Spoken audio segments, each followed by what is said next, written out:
Hello, ladies and gentlemen. This is Eddie Marcus, spokesman and advocate of basic human rights for all people.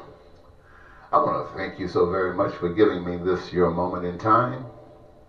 This is a day that God has given and chosen for me to share with you a message that is so good, so wonderful. It will touch you, it will move you, and it will share with you the truth of life and the truth of God. So sit back and relax, or whatever you're doing, just relax and take it in, because here it is from me to you.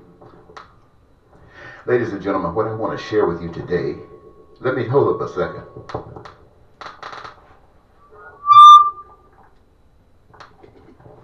Yeah, I have such little support in my studio here, which just happens to be my den. I have to do all the work, so bear with me. The reason that I come before you and expect you to believe that I'm a representative of the Heavenly Father is because it's true. And I've spent a lifetime, basically, at least half of it, trying to convince you. But I'm not trying to convince you anymore.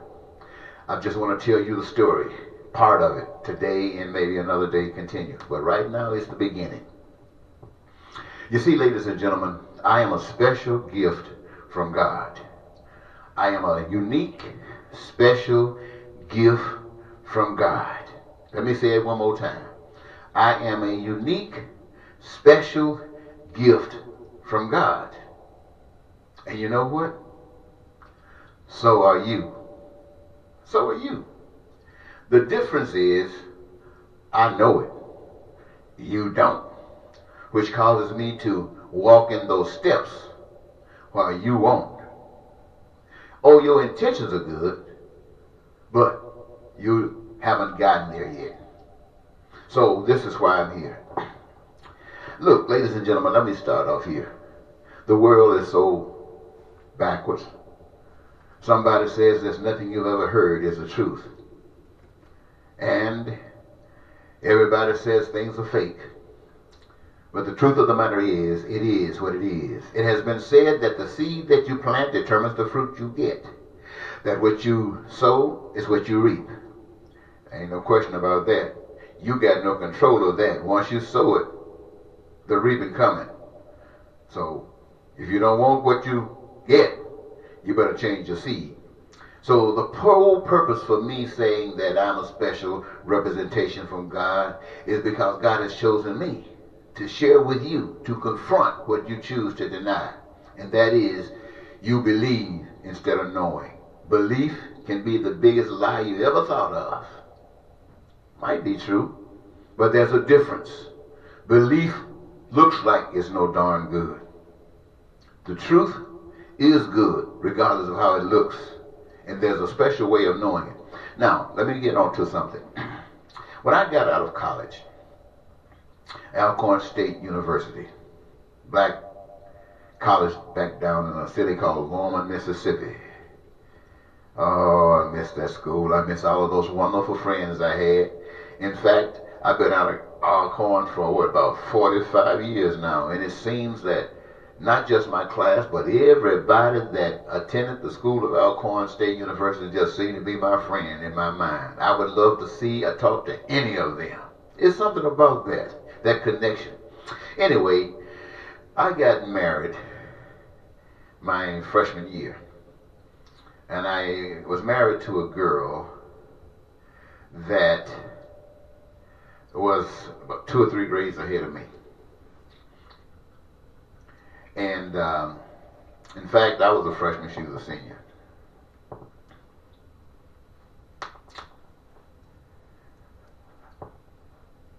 Her mother would say, "Why you marry that guy?" But she wouldn't say it in front of me. She was respectful. She wouldn't say anything like that in front of me. Her brothers and sisters, well, I don't know, I'm sure they thought the same thing. I mean, that's what I would have thought if my sister went away and married a guy, what you call was beneath her. That's what they call it. They call it married beneath yourself. Anyway, my wife apparently got out of school before I did. She started working for the Social Security Administration in Chicago. And when I got out, I started working for the Veterans Administration in Chicago as a counselor. I worked there a few years, And this was during the Vietnam era. Guys were coming from Vietnam. They were all into drugs. Not all of them. Many of them were drug users. Many of them had what you call this thing that comes from the war field. This thing that make you seem like something wrong with you. Might not be, but you almost acted as if something was wrong with you. And I had to, having visit a lot of these vets who were disabled, visiting some of their survivors and some of their dependents, and dealing with them, and especially in the black community. You know, Chicago has this reputation, and so we got this big ghetto thing. And not only blacks in the ghetto, but I'm talking about them right now, because that's my color. You'll listen to me talk about my color when you won't listen to me talk about yours, but what I say about mine applies to you as well. So I saw all kinds of sufferings going on. I saw all kinds of things that were happening in Chicago, and hearing about things that was happening throughout the world that made me start thinking, even different than I had been thinking before. Before, I thought about being a movie star. I was going to be bigger than Michael Jackson. Not that I could sing, but I could act. I was going to be what at that time Sidney Poitier, who was renowned as the black man who could do it all. And I could do it pretty good too, ladies and gentlemen. But getting ready to come out of school, something that dawned on me, that I needed to spend some time in Chicago. Don't go to Hollywood, don't go to California, New York, whatever, in the places where we're renowned to hook up. So I went to Chicago, not pursuing entertainment ambitions, but just to spend some time with my wife, who I had basically been separated from for about 3 years. So I go to Chicago, I started working at the VA, I'm going through these different changes now with the people, and I decide that this is not the kid that my great-great-grandparents raised. See, I was born, my mother brought me into the world at 15, and I was raised by people who were my grandmother's parents. So I got an old education, people who had some connection with slavery, people who had knew some things, and they weren't from out of the street or young like my mother, ignorant, didn't know anything, cotton fields and dreams. But I came out pretty good. I understand that when the people said that my mother couldn't keep me, I understand that people everywhere, relatives, give me that boy, give me that boy. So people wanted me. I don't know why, just a baby. But you know, babies, some of them are cute. They said I was pretty cute. So I guess that was okay. So here I am, ladies and gentlemen, in Chicago, thinking about how I was raised. I'm looking at all of the suffering that's going around me. And I think about, I was taught that this crap was not supposed to exist. I was taught that we were supposed to be living with peace and prosperity, and life was supposed to be wonderful. But what was happening? These things weren't going on. There had to be a reason. And so I took the focus, my friends, off of trying to be recognized, wear the best clothes, drive the best car, have a little money in my pocket if I had just a little in my bank account. I wanted the image. But now all of a sudden, the image didn't affect me like I wanted it to. Now I'm seeing myself that in order for me to really truly understand the pain and suffering that other people are going through, hey, I should have to share with that. Now I went through that stuff as a kid, but you know, as a kid, if you grow up a certain way, you don't really necessarily think that you are that bad off until you step into an arena where you see how people who are in good shape really are. So I decided that the best thing for me to do was to quit this counseling job with the Veterans Administration. I needed some type of assistance, so I found me a job at a department store, I guess, washing windows. Can you imagine? My wife thought we were big shots.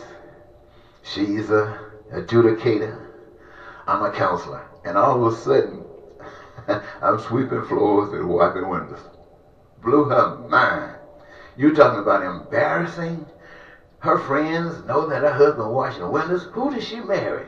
She married beneath her. So that affected her in a very negative way. So she gave me a challenge. God or her. Can you imagine somebody saying God or me? Well, she didn't actually use that expression, but she says, if you love me, then get your mind off that foolishness and get back in the lane. I thought about that. I'm reminded that I've always had God. Some things I didn't mention to you this time that I'll share some other time. So I had no real choice. My lovely, beautiful, wonderful wife or God. Who will never turn their back on me? I heard God, hadn't up until this point. But here's a person who had just sworn before witnesses and a spiritual God that they couldn't see that she would love me and be with me and nothing would separate us. Not sickness. If I caught a stroke or a heart attack and didn't die, she'd be right there wiping the sweat. If I was broke and didn't have anything, she'd make sure that I had something to eat. This is what we share with each other. Now I find out that all of that was just talk. I think many of you know that story. Just talk. Because eventually we ended up getting a divorce. Now this blew my mind. Because I really kind of expected this vow to mean something. So I thought after this was occurring, the woman was more about money than me. So I figured, because of the way I felt about her, what I should do is give up my life for some fee and let her get the fee. She wouldn't have me, but she'd have the knowledge to know exactly how much I cared about her and what she gave up. So what I did, they had, I believe, this is during the time that they had the hostage situation in Iran. The Americans at the embassy had been taken hostage, and it was threatening perhaps war. And so I'm thinking, wow, wouldn't that be good? Guys out there losing their lives. What about a guy going out there giving their lives? And by giving your life, my life, I might save one other life. But on top of that, I believe at that time when you got killed, they gave your family or whatever at least $20,000.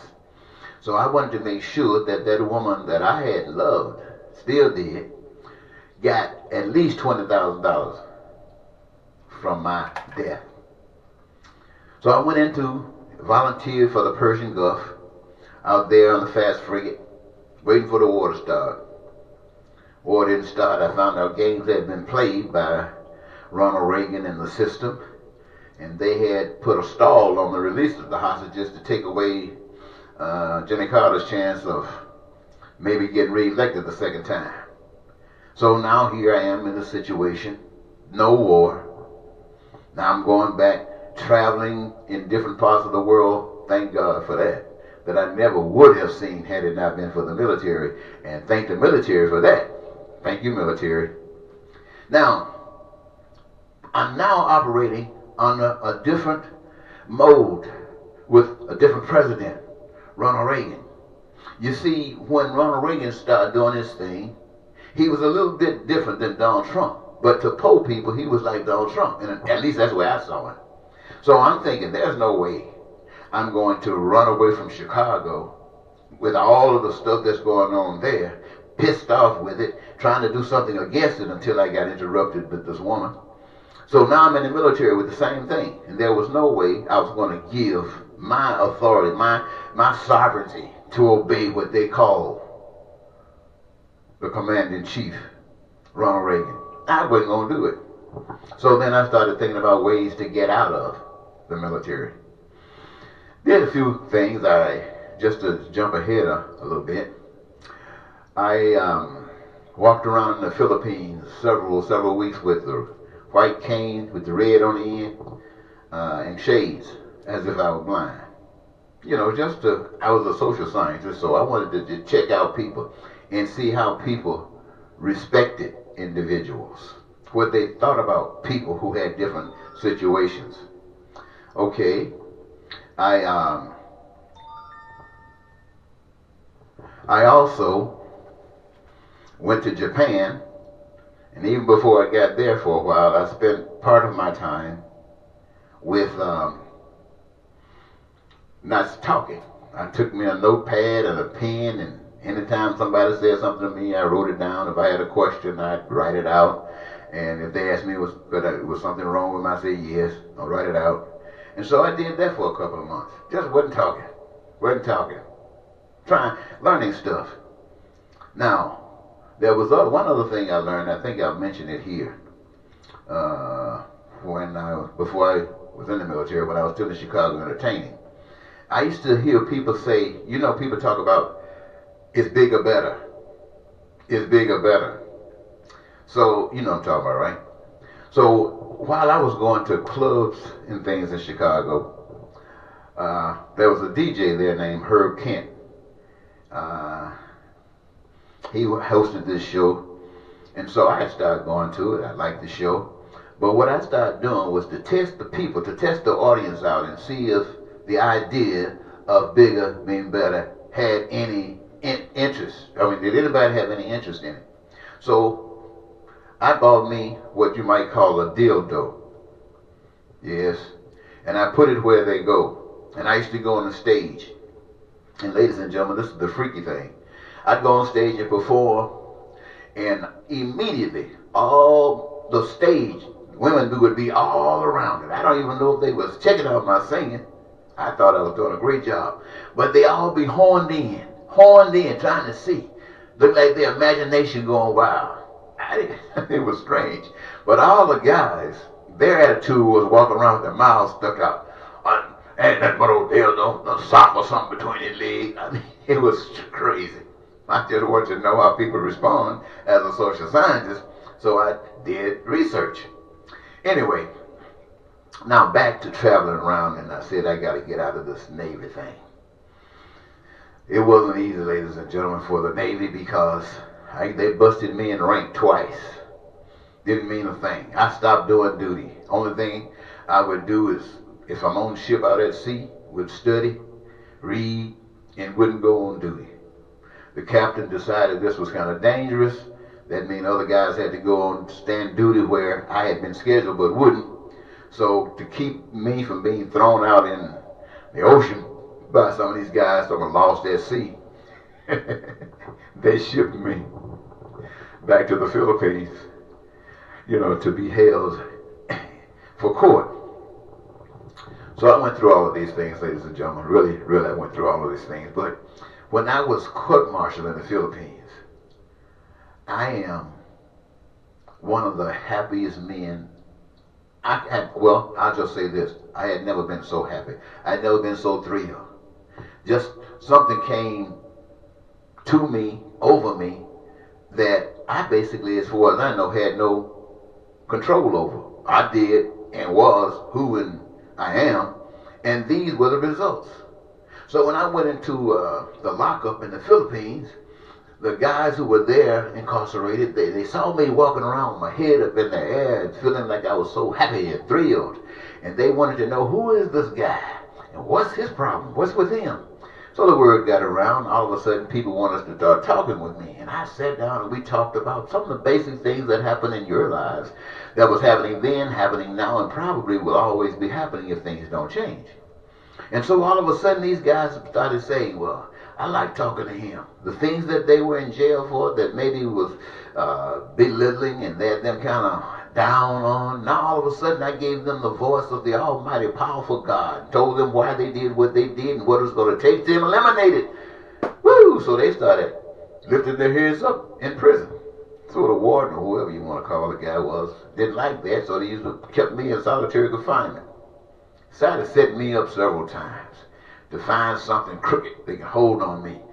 And if they couldn't hold it on me, if at that time they wanted records for it, in the event I got out of the military and tried to do some stuff, they could expose me as being a hypocrite, a phony, and all of this and all of that.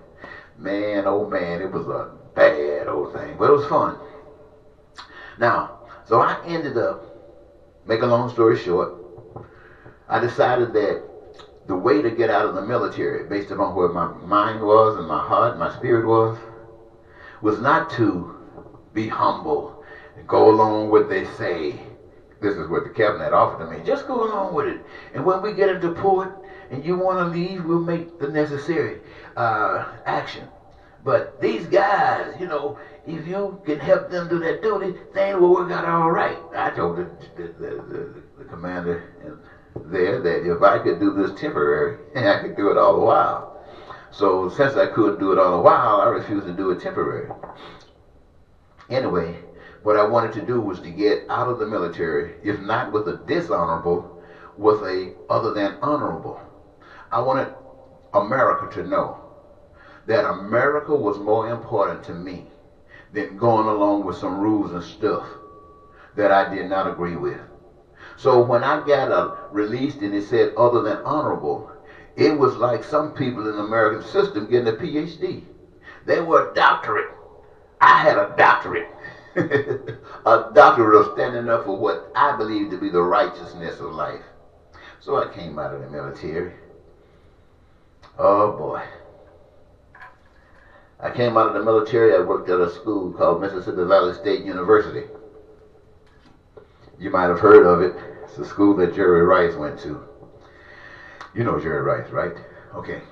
So I came out, and I met this other girl who, you know, I had always loved women. And the fact that I had lost my wife didn't mean that I didn't want to be married. But I wanted to marry a different kind of woman. I wanted to marry a woman who had principles, a woman who had direction and focus, but not just what we know as the normal stuff. I wanted somebody that was connected to God. So I started going around visiting churches and stuff while I was in Mississippi again, having come out of the military. And I went to a church one day and I saw this girl. She was making a presentation and she was up before the congregation and she was speaking her truths. And she held that Bible up in her hand, profound, and I'm thinking, wow, look at her. Ooh, I just like that. And it was so, impressed me so much. I thought, with the work that God has given me and somebody like that right there, we can change this world. That's all the support I need, not behind me, but beside me. So I made my move. To make a long story short, we eventually got married. So, after a year or so, I moved to Minnesota, and we did get married. But this work that I had been given, I remember once I was in Sri Lanka, and I had been out at sea, and I was thinking about what does life really mean. And I don't know if it was a story that I read or something crossed my mind. It was about, I think I read this. It was about a group of people who wanted to separate themselves from the world. I think it's about 6 or 7 of them. And they found themselves an island. And on that island, they decided that each one of them would take up a particular responsibility.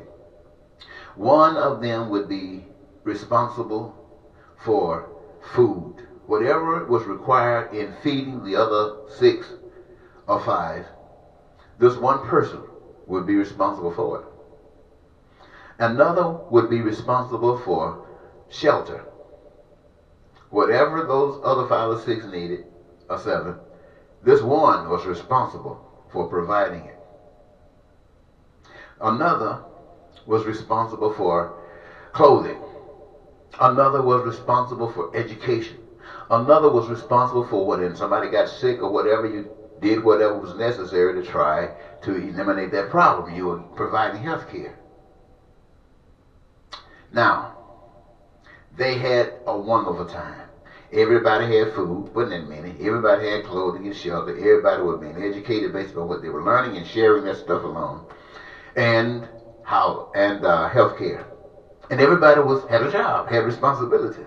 And life was wonderful. But one day they were sitting on the beach, and they looked out over the horizon, looked like they saw something coming. And they watched it, and watched it, and watched it. And as it got closer, it looked like a small raft or something. It looked like a person was on it. And when it got closer, that's what it was, a raft with a person on it. And this person was out, lost, and he happened to come upon this island. And he saw this island where people were living on, and they seemed to have such a wonderful life. But this guy told them they could have a better life. They could have a better life. Right now, what they were doing, they was just doing stuff. But what they needed was money. They need to engage money, because money would allow you to do more than you normally do, or that you normally would. Money was a motivation. Money was this and that. So if they used money, they would be able to do all kinds of things. Now, first of all, they didn't want it, but the guy was good. I mean, he must have was a banker. And he talked them into it. And all of a sudden, the first thing they had to do to get the money was take out a loan. A loan, which meant they owed interest. But they did it. Even though they had experienced stuff like this before. This, a new island, a new day, perhaps it would be different. The next thing, people out there trying to work for money, jobs being half done because you were paid for your work. You were trying to make houses that no one need. You were trying to create food that no one need. So you're just wasting and wasting and wasting. All of a sudden you worked yourself to death for stuff you didn't need because you had a stack of money and no happiness or no joy. They were pissed. They were so pissed that their joy had been robbed, they didn't know what to do. They came with one thing: put this banker back on that darn raft and send it butt back over the horizon. And that's what they did. Having done that, they regained their peace and their prosperity and their joy in life. Kind of signified to me what was happening in our world today. Now, so I come out of the Navy, and I go back to my hometown. You see, I'm switching around, ladies and gentlemen, to make my point. And some guy asked me, Eddie, look, you've been around the world, you've seen so much, and our town is falling. Why don't you run for mayor? And I'm thinking, well, Itta Bena, Mississippi, it was going through some changes. For those of you know who know Itta Bena. Oh boy, we call it was going through some changes then. Look at the changes it's going through now. But it's going to get better. I promise you that. It's going to get better. So immediately when the word got around that somebody had asked me to run for mayor, one of the local businessmen heard of it. In one meeting, he came to a meeting, and he was pissed that anybody in Itta Bena would ask me, who had left Itta Bena at least for 10 years or more, about 10 or 12 years, and he had been there in Itta Bena running a business. Why would they ask me to run when he had been there? Well, I don't know if he ever had showed any interest, but he was pissed that they asked me. So I saw what was going on. Not only that, there was another guy who wanted to work with me. We used to start going around trying to see if we can get meeting places. So, we came through the 60s. We know that if you needed some help, you had to go to the churches. So here I am going to the church, trying to see if we could get a mass meeting place. And the people who had control of the church were still some of those old people that were there when I was there. And they started, it'll be you just trying to start some old stuff. You just trying to get back into that white folk stuff and starting trouble. What? Anyway, that's what's happening at the same time that I was meeting this girl in the church. And eventually I decided to move to Minnesota. But now when I came to Minnesota, I recognized that there was so much stuff going around that people didn't understand. When I thought about the church, to me, it looked like the church had no purpose whatsoever as far as being liberation for people. They talked liberation, they read liberation, and they read all kind of other stuff too, slaves and stuff. But their focus was on doing the slavery stuff and doing the stuff that hurt people, not the stuff that liberated people. And it didn't make sense to me. Never made sense to me as a boy growing up. So I decided that I thought about those people on that island. And it said to me that life, even though that was just 6 or 7 people, that life itself could work on the basic same principles of that analogy. And so my focus started thinking, how can I get a message like this to the world? And for some strange reason, I was guided to start traveling on faith. Faith meant I didn't have any money. Faith meant that I was trusting that though I didn't have see what was going to be required for me to go and do the things that I wanted to do, step out and prove it to be true. Oh man, faith is a wonderful thing if you know what you're talking about. So I stepped out and I was able to travel around this country several times, speaking that truth that I had learned. Now once I was inspired by the Spirit to keep a diary, keep a record of my daily events, wherever I went, to keep a record of it. And to entitle that record, Americans, at the time, honestly said, ladies and gentlemen, American Christians were on the path to hell. Ooh, that was a shocker. But I wrote that down, and I think I traveled about 3 months across the country on faith. It was kind of strange sometimes. Sometimes I found myself sleeping at junkyards. Sometimes people took me to their homes. Oh man, it was great. It was up and down. But I came back to Minnesota, and I began to study the notes that I had taken. Man, this is 31 minutes. I'm going to have to cut this off, ladies and gentlemen, because I know your attention span is not going to last this long. Let me keep on going.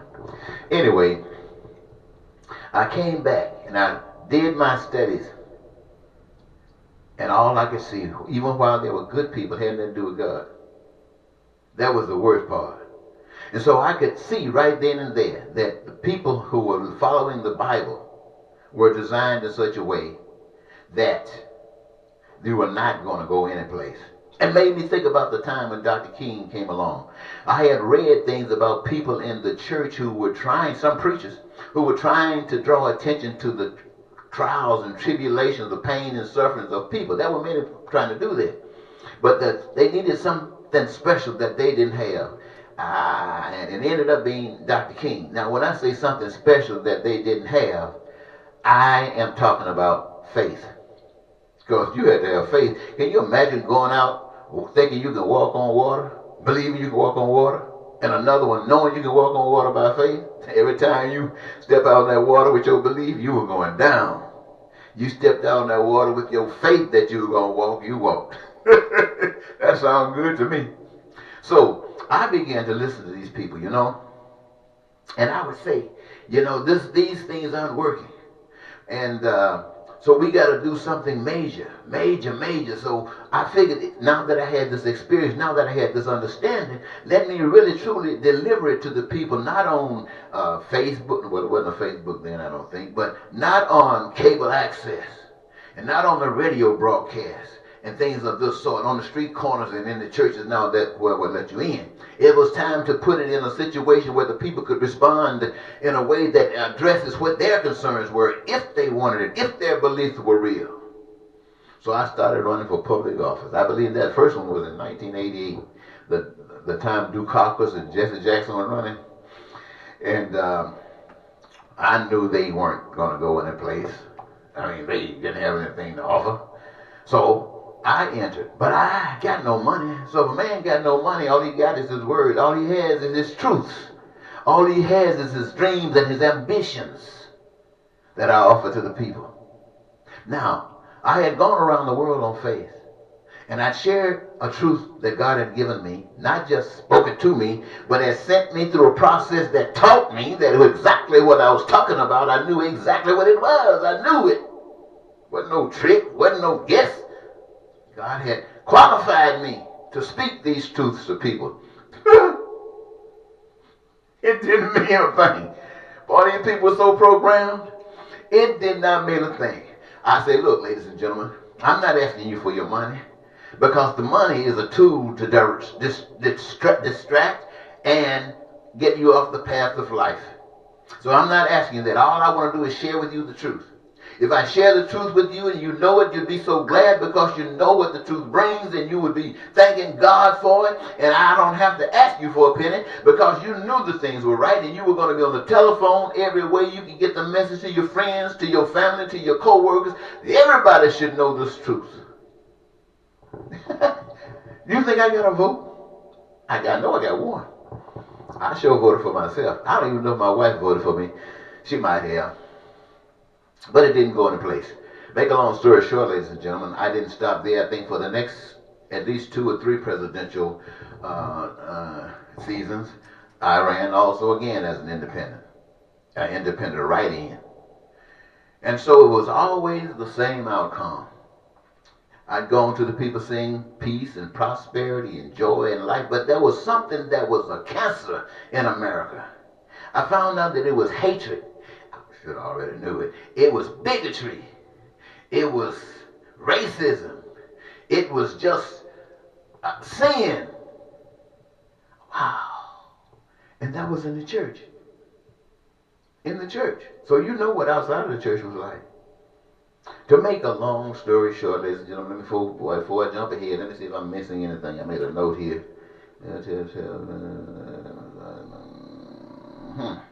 Okay. So, I want you to know that having done these things, I put a book together. I call it American Christians on the Path to Hell. I put it together, manuscript, but I never tried to see if I could get it published. Because to get it published means basically that people would be trying to buy the book to get some money. And what I figure is that what God gives you, you can't sell. It is as free as day for those who want it. So I still got that book, so when I die, maybe somebody will get it and try to make some money off it, but I don't want to have any contact with that. So here I am in 2016. This is, for those of you who want to know if I ran against Barack Obama, yes, I did. Some people saying, but this is the first black man who could win, possibly. I wasn't thinking about a black man winning. I'm thinking about life. I'm thinking about those who are living in poverty, those who are having engaged themselves in crime and violence. I'm talking about those who are victims.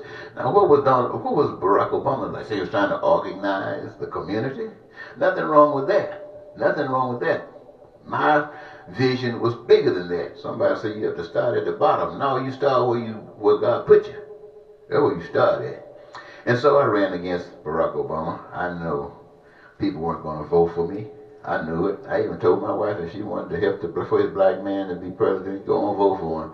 But I was voting for the principles that God had given me. I went around to my church associates and pastors and membership and told them what I was doing. I lifted up that God wanted to free them. God wanted them to live on earth as if they were in heaven. And they would tell me, well, I'm sorry, but we are Democrats or we are Republicans, and that's the only way we go.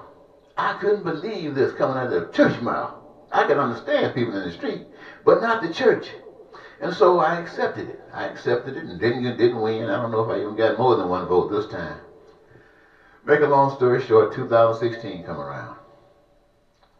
And I guess the powers that be that runs the world, including America, decided that they were going to test the people. They chose two people who had done so much in their lives to represent themselves as evil. And they had been protected by the system even in their evilness. Because their system had a reason and a purpose for them in the plan of the system's existence. And at this occasion, they put a representative of the Republican Party and a representative of the Democratic Party. And the two people who had won out to be in these positions were Hillary Clinton and Donald Trump. To some, if you just listen to the stages of the people, they were the two most evil people on the face of the earth. Or should I say, the two most evil people in the United States of America. Now, was that true? I don't know. Ask Trump voters. They will tell you Miss Clinton was the worst thing out of the pit of hell. Ask Miss Clinton voters. They will tell you Donald Trump was the worst thing out of the pit of hell. Not only that, Donald Trump's folks was calling him the worst thing out of the pit of hell. But for some strange reason, it didn't matter who you voted for. You got the worst devil in America to lead you and speak for you. And you ended up with Donald Trump. You walk on stage, he started lying, and people would say, oh, it's all right. They found reason to justify it. My thing is, the first time to lie, you can say, well, maybe it's a mistake. But if he followed the second lie, you're supposed to tell him, get the hell out of here, because there's no place in this democracy for a liar. Well, I guess they could say that because they had been built up on lies all the time. So they accepted Donald Trump. Now this evil is doing, I'm not going to repeat it, this evil is doing everything that you know it is doing, and it's driving you crazy. Now the Democrats, on the other hand, are saying we can do better. Now what do they mean when they say they can do better? They are saying that the pain and suffering that you're going through with Donald Trump, the pain and suffering that the nation is threatened with under Donald Trump, it wouldn't happen with us. What they mean is they would not turn their back on the country for another country. What they mean basically is you wouldn't have to, in other words, you might get a little health care. You might get some food stamps. You might get a few of these things that you used to get that Donald Trump has stopped and the Republican Party has stopped. We'll give you some of that back. And they hope that's impressive enough for you to vote for them. What? What about a career of your own choosing? What about 1 million? Let's say 500 million are responsible for housing the nation. 500 million, that's all they do. Build houses, infrastructure. These are the things that they do. And they're as good as an artist, a painter, or a singer, or a musician. They're great at it, and they love it. And their reward is that everybody benefits from what they're doing. Everybody gets a touch of what they're doing. This stuff is not wasted. All right, you got 500 million taking care of the food. All they do is making sure that there's enough food, because now we don't have 5 or 6 people. We got 300 million. But these, all they do is make sure that no one is ever hungry. Same thing for education, same thing for health care. And the people are responsible for themselves with careers that they love, and there would never be any reason to lie, cheat, to steal, to commit crime and violence, to lose your peace, to lose your prosperity. It would never exist. Heaven on earth. You thinking about buying that? Heck no. You people say, well, you know, money motivates people. They can get money and they can store it up. Like the people who got billions and trillions and millions stored up all over the world. And you got kids over here can't get health care. You look at them, their bones are sticking through their skin. Their snotty nose, they're crying, there flies all over them. They're saying, is there a God who brought us to this hell? Why are we in this hell? Help, help, help. And somebody said, we the greatest nation on the face of the earth. Keep them shit ass people out of here. Wow. Wow. Wow. And the white people love it. And white people that don't love it like that, they sort of like the Democrats. Well, we got to do a little better than that. But can we be like what that guy's talking about? Heck no. We don't want no God here like that, because that would rob us. See, they got no faith. They have no faith at all. They're just following a program that has protected them thus far. And so when they seem to be threatened, they say, well, it's not that bad, so let's just... Ladies and gentlemen, what am I saying to you? I'm saying to you that if you do not believe in God, we understand. It started a long time ago. And people who don't have faith can't really talk about God. The difference in Martin Luther King and those other preachers back in the day is that Martin Luther King had faith. He had the kind of faith that would allow him to go forward against dogs, to go forward against fire hoses, to go forward against killings, even though it was happening to the people that he was working for. He inspired them that they were worth it. They were worth standing up and going against any obstacle. His faith was strong enough to pull them as he walked forward. And they didn't walk behind him, they walked on the side of him. And to the world say, wait a minute, this one has got to go. This is a real one. We don't want anybody around here knowing what they're talking about. We don't care what they believe. You can control the ones that believe, but somebody who knows has got to go. So they took out people like Dr. King and Malcolm X and Medgar Evers and a lot of those people that were walking on the side who believed that what they were doing was righteous. And they were killed as well. but they honored God in their deaths.